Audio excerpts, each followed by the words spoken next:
We do have, like we said, Mississippi State this weekend. I think the worst team record-wise in the SEC. Yeah, for sure. 23.5 points is the spread in that game. It's gonna be a pretty easy win, I say.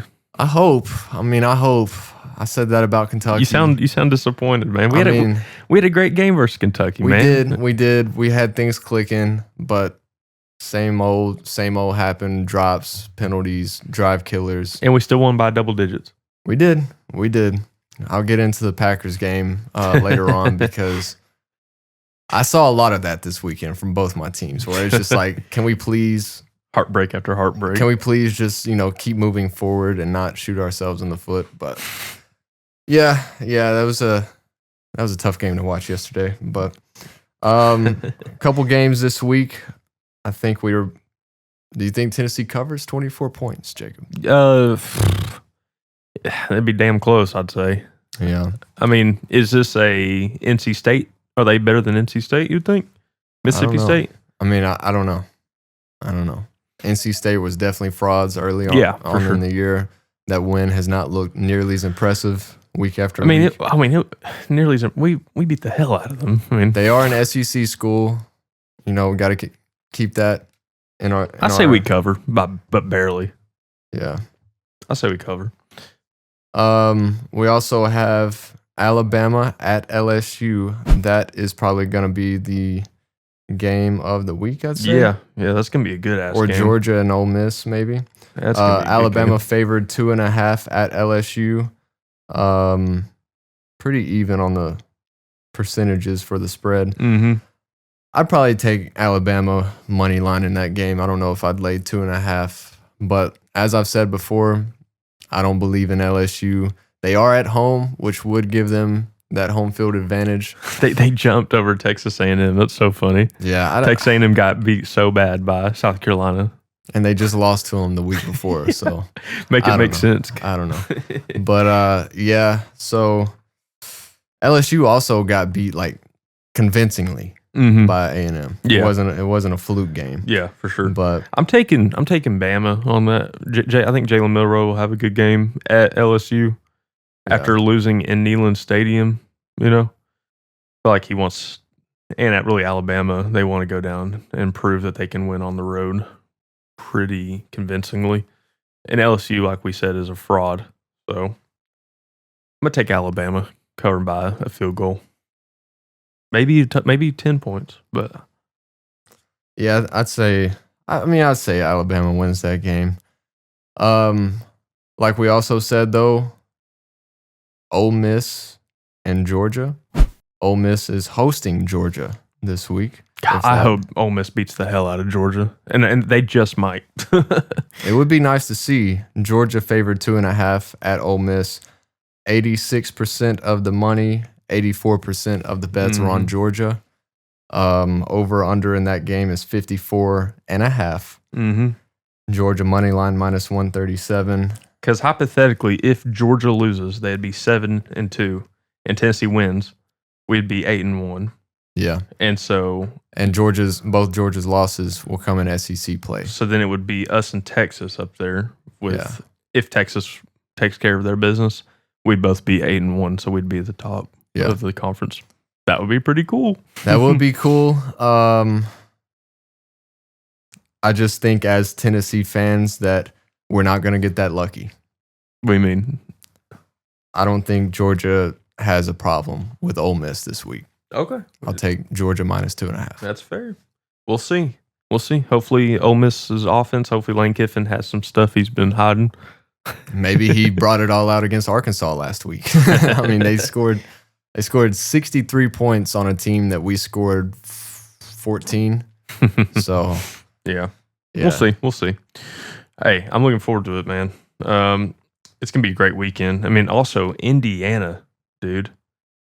Indiana has remained undefeated. What is that, 5 teams left? I think so, yeah. BYU. Indiana. Miami. Mm-hmm. Army. Yep. And I just saw a graphic earlier today. I can't remember the 5th one. Ohio State lost. Oregon. Yes. Yeah. Yeah, so Michigan at Indiana. Yeah. Indiana minus 14.5. Man, I'd love to see Indiana get another win. Yeah, I would too. And I'll probably take the spread on that one. Mm-hmm. What's the spread? 14.5. Okay. And Michigan ain't Indiana. Michigan was at home plus 15.5 against Oregon, and Oregon won by 20 points, I think. Okay. It was pretty convincing. Does Indiana, do they actually look good when they play too? I think so. I think they're earlier in the year. I was like, Indiana's undefeated, 5-0, 6-0, but we'll see how long it lasts. We'll see. Yeah, exactly. I wasn't expecting them to be like an actual contender. Mm-hmm. I think Indiana might be a contender, boys, or boy, because Griffin's not here. Yeah. 14.5 Indiana, over under 48.5. That under is kind of. I've been like this when I see unders now, dude. I noticed it's almost like an orgasmic experience when this dude sees a under. It's like, ooh, is Michigan gonna put up more than 10 points? I don't think so. Yeah, that's crazy. So you got Indiana pretty easily winning that. Yeah, 14 and I changed my pick. I'm not gonna take it. No, I'm gonna stay Indiana on the spread. I'm not gonna take the under. Wow. Okay. I'm not, but the under is probably going to hit, boys. They're going to try to push it to 10-0. And who else do they got after that? After that, they have Ohio State. Wow. Yeah, there's a tab on FanDuel that when you go to the NCAA football, you get the games this week, top 25, national championship, Heisman, and then go all the way to the right, game of the year. Mm-hmm. Indiana at Ohio State. I think that'll be a good ass game. Do you think Ohio State? I mean, do you think there's a chance for Indiana to? Oh yeah, I mean it's at Ohio State in the Horseshoe. That is what they call it, right? I don't know, dude. I was watching the Horseshoe, dude. I was watching. What is a Buckeye? I was watching the game and it said the world famous Buckeyes. I was like, why are they? They famous? Like to call themselves that. That's why they also go the Ohio State. Bro, what? But Ohio State favored by 9.5 in that game. 92% of the money, 88% of the bets already are on Indiana to cover 9.5. Dude, that would be electric. Yeah. That's going to be an electric game. That might be the game of the year. I'm not going to lie. Yeah, that would be good. I don't know if ultimately it comes up to the standard that the game ended up being between Alabama and Georgia. Mm-hmm. I think that'd probably be the game of the year when it's all said and done, just because of how crazy that game was. But as far as hype goes into the game, that's up there. That's up there. A 10-0 Indiana, if they take care of Michigan, a 10-0 Indiana going into Ohio State, who wants to remain with just one loss. It's going to be a good-ass game. Another game to keep our eye on this week, number 4, Miami at Georgia Tech. Now, at the beginning of the year, Georgia Tech, they did beat the hell out of Florida State, but Florida State has since proven they were way overranked. Georgia Tech, plus 11.5, Miami favored. Over under 63.5. Don't they run the hell out of the ball with that triple option? Yeah, they run the triple option. Miami's defense is not good. I don't know exactly what to think of that. What the ratio is to how good they are to how bad the defense is. Yeah. So man, that'd be a great game if Georgia Tech can keep it close. I will say Miami's head coach Mario Cristobal has like a military background. And I feel something about that just makes me think that he is going to be able to find a way to find a good game plan to stop the run. But it's not necessarily the game plan when you face a team like this, the triple option, wing T type teams. It's the discipline that your defense has to have. Your defensive ends have to make the right read. Go for the running back. Stay at home. Don't go for the running back. Stay with the quarterback. Your guys inside have to crash. Make sure that the running back doesn't, squirt through the middle. You got the play action pass, the counters and sweeps. Like everybody has to stay disciplined and read their keys. Is Miami's defense good enough to do that though? That's what I'm saying. I don't know. I don't know because their defense should be able to get run all over in this game.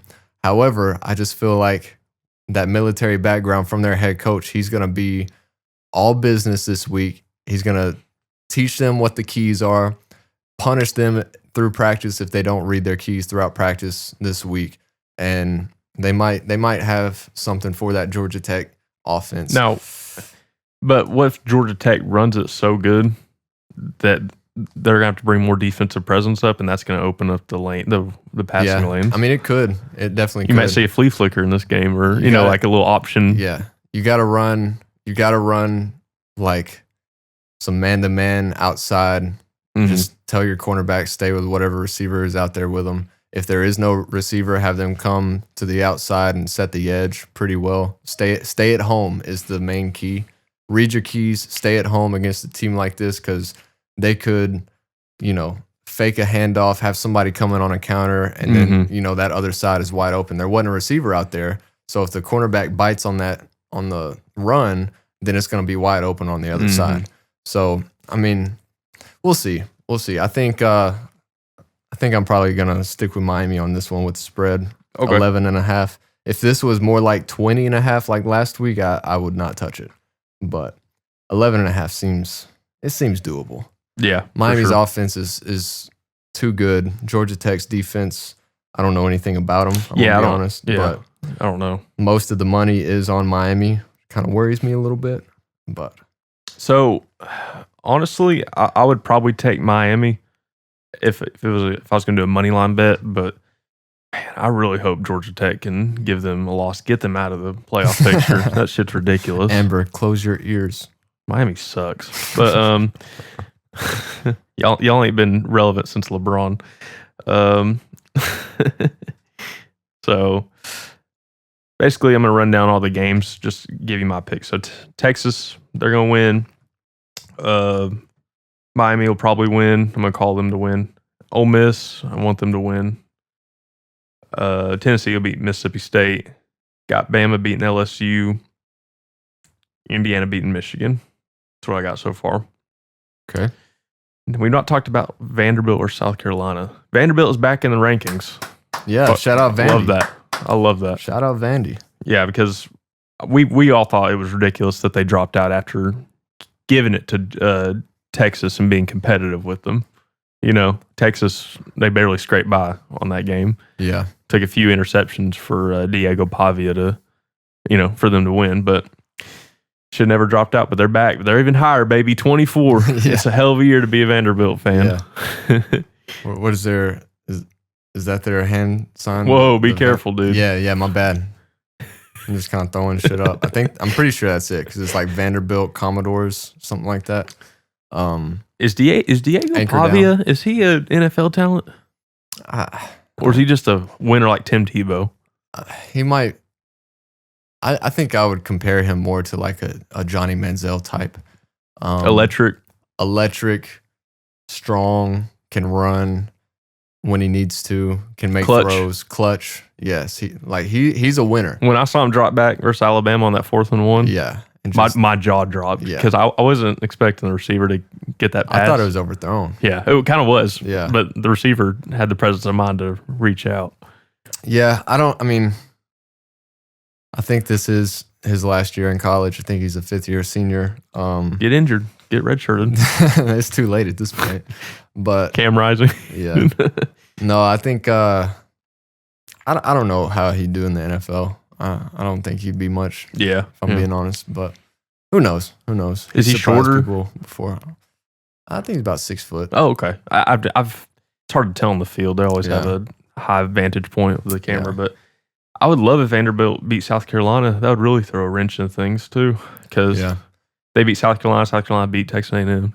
Texas A&M. I mean, it's gonna be a shit show. South Carolina is favored 3.5. I think in that game. It's gonna be a shit show. I'm sorry, the SEC is in for it when it comes to the standings and all that. It's the most competitive year I can think of. Yeah, so South Carolina favored 3.5 in that game, over under 46.5 at Vanderbilt. That's gonna be a good game. 3.5 is a key number because Vanderbilt is never gonna lay down, and just get ragdolled. You know, like it's always going to be a dogfight. Yeah. They've proven it. South Carolina makes me nervous as a Tennessee fan too. South Carolina's defense is pretty good though. I'm kind of glad we're not playing them this year. I think we beat them, obviously, but you know that it would be another 2022. Like some shit would happen like type that. Of trap game. Yeah. Playbook. Obviously, you see South Carolina defense walking out with playbooks. You're just like, oh my god, here we go again. Did you see the video of Shane Beamer in the locker room after the game? No. So I'm a big Shane Beamer hater. Mm-hmm. Like I can't stand the guy. Yeah. But he had some type of like it's his wife's birthday this week or something, and he was saying like if he was telling his players in the locker room, everybody was huddled up, hyped up and stuff. He's like, I told her if we won this game, I was gonna sing for her. And then he told the DJ to play whatever song it was. I think it was like an Anastasia song. And he, like, it kind of won me over a little bit. It was a pretty cool moment. I'm not going to lie. Because the team is apparently it was a song that the team always, like, sings and has playing and stuff. And he was singing it and just messing around with his players. Well, he's got a soft spot for Shane Beamer now. Yeah, I guess. I don't know. I thought it was kind of a cool video, though. Yeah, I mean, that's fine, I guess. But when it comes to football time, yeah, that's my worst enemy right there. Yeah, I don't like Shane Beamer, but it was a cool video. Also, how about Missouri dropping off?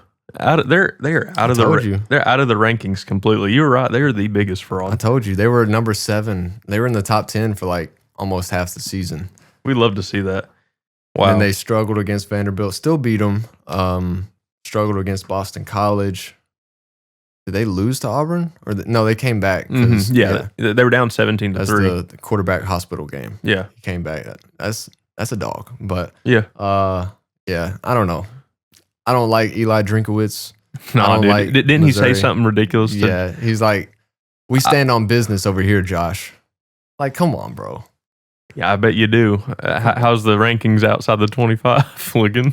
So they got smacked by Alabama this week. Or was it last week? I think it was last week. 30-something to nothing. Alabama posted their post-game score. No, they didn't. Yeah. They said, we stand on business over here. I was like, shout out Alabama, yeah, dude. Thank you. Shout out Alabama. We fathered Alabama this year, and Alabama fathered Missouri. And Missouri, they fathered us when he said that bullshit. But it all comes full circle. I just felt like Alabama was standing with us when they posted that. Yes. I thought it was kind of cool. Yes, but I love to see that. I love it. Yeah. So, but overall, for that, going back to the Vanderbilt game, give me Vanderbilt. I think they'll win. It's at South Carolina, right? It's in Nashville. Damn, dude, I like that. I like the odds. If they are if they were as competitive as they were versus Texas, yeah, they're gonna beat South Carolina. Yeah, this could be one of those spots too where South Carolina has had an up and down type of year. They're on the road. Nashville, the Vanderbilt Stadium is not like a daunting place to play. You also would probably like it, right? Because it's probably open. It's like a scrimmage. Yeah, exactly. But I think this is one of those spots where South Carolina came out, looked really good last week against a team that was overhyped. Mm-hmm. And so now South Carolina, I mean, they won by, was it 44-20? Mm-hmm. So, or 10 or something. I think they won 20. by, it's 20. Like, they won by like 20. It was ridiculous. But I think this is one of those where now South Carolina maybe a little overhyped. Maybe people have kind of forgotten about Vandy a little bit. So they lost to Texas, and then I think they had a bye week this past week. So, and congrats for Vanderbilt getting a bowl, man. That's great. Yeah, we love that. No, they played this week. Who did they play? I have to go look at it. A bowl. Did you think I said bye week? No. I think they had a bye week. I was like, oh no, they played Auburn. That's right. Yeah. 17-7 win. Yeah, I'm happy for them. They got a bowl, and also Colorado. Colorado turned it around. Yeah, they're bowl eligible too. They're pretty good. And did you see Iowa State lost? I did. I was watching that game. That was a close game, a very close game. I think this might be. Ooh, could that potentially open it up for Colorado to win their conference? I'd have to go look. So Big 12 standings. Let me. Because right now, right now they are, I think, 6-2. Colorado is 6-2. Yeah. BYU, that's 8-0, but Iowa State is 7-1. Iowa State, their next coming up games, they play Cincinnati, Utah, and then Kansas State. So I mean, if they drop one of those games and Colorado does win out, which I'm not sure if they will, but if Colorado wins out versus they play Utah, they play Texas Tech, Utah, Kansas, and Oklahoma State. If they win out those games, I think that would put them tied with Iowa State. Yeah. If Iowa State drops one of those games, and then potentially if they play BYU and somehow pull it off, they'd be in the college football playoff. Yeah. That would be insane. That would be a crazy turnaround. That would be. The tables will be turning. Honestly, conference champions are throwing a crazy twist into things. Yeah. I really like that. Yeah, and as you mentioned before, this is like the parity of college football this year is immaculate. Mm-hmm. Like there are no teams that are head and shoulders above, like we've seen with Alabama over the years, like we've seen Georgia the last few years. There's no teams that are like head and shoulders above everybody else. It's just like you have, I mean, there's no teams that are undefeated in the SEC. And we still got 4 weeks to play. Yeah. You know what I'm saying? Yeah. So you got teams that have like one loss, couple with 2 losses, and then so many that are just kind of in the middle. And then you got like Mississippi State and Kentucky at the bottom. But like Florida has turned it around throughout the middle of the year. So like they're kind of not, playoff eligible, but they're in the middle of the pack again. They can make some noise going in, finishing the year pretty good. I don't know. It's very competitive. intriguing. It's very intriguing, and it's competitive. I love to see that. Man, I'm very excited for the playoff, man.